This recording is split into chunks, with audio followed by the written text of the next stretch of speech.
USB-C is going to enable faster charging speeds for iPhone 15, but only with certified cables. They're going to keep this made for iPhone thing going. Mm-hmm.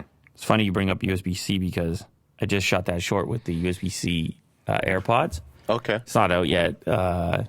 Maybe today. I don't know.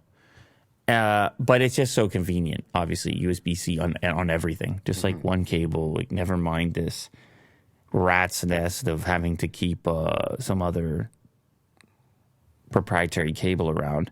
The one exception I have to that rule is this one right here, which is MagSafe, because it is superior in the sense of this. Like if you kick it, the laptop doesn't go flying. So I make a slight exception there. You still can, of course, charge these laptops over USB Type-C. So what if you get an extra cable in that case? But everywhere else, and particularly mobile devices, and particularly other Apple devices, Type-C is the thing. It's the way to go. It took way too long, and then it took pressure from governments to have things change, and it looks like we're now at the point where things are going to change. According to quote, Apple will optimize the performance of fast charging with USB-C on iPhone 15 models. Currently 14 and 14, and look at that. They got me. 9 to 5 Mac. iPhone 14 and iPhone 14 support up to 20 watts. You see that well? Both iPhone 14 and iPhone 14. It's amazing that, like, I read so many articles, how often it is that it isn't read over. It's just, I guess, the pace of the internet. Because obviously we do the same thing happens to us in headlines, and it's the pace of the internet. They mean to say iPhone 14 and iPhone 14 Pro. Edit. Support up to 20 watts of maximum charging speed. What? Or do they mean plus? They mean plus.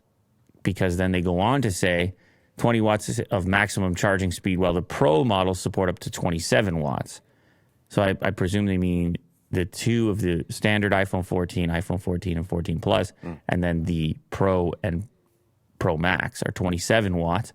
It means that users will be able to recharge their iPhones faster, but only if they have the right charger. The company no longer ships the iPhone with a power adapter, so users need to buy one if they don't already have a compatible charger at home. The company's most affordable option is the 20-watt adapter, but they've also got a 30-watt one, which is $39. And obviously, there's third-party products from our friends at Anchor that can also do this stuff. In some cases, in smaller packages and for less money. You're going to want to get at least the 30-watt one because that at least gives you the flexibility if you switch phones or need to power up something bigger. But then the problem with that is that's not the smallest charger either, or maybe it's just hard to tell. Yeah, there's no... But you might as well go for the 30-watt. Interesting enough, it is quite decently discounted on Amazon. Yeah, $30 Canadian. Official Apple store, too. Interesting. So they know... No, that's not official. It's sold by iDeals today. Where? Right there. You go down payment. Ships from Amazon, but sold by iDeals today. Oh. Underneath the buy now button. Oh, I see. So you always got to look over there to see who's at. What is this? What is this deal? What's really going on? What's really real? Anyway. iPhone 14.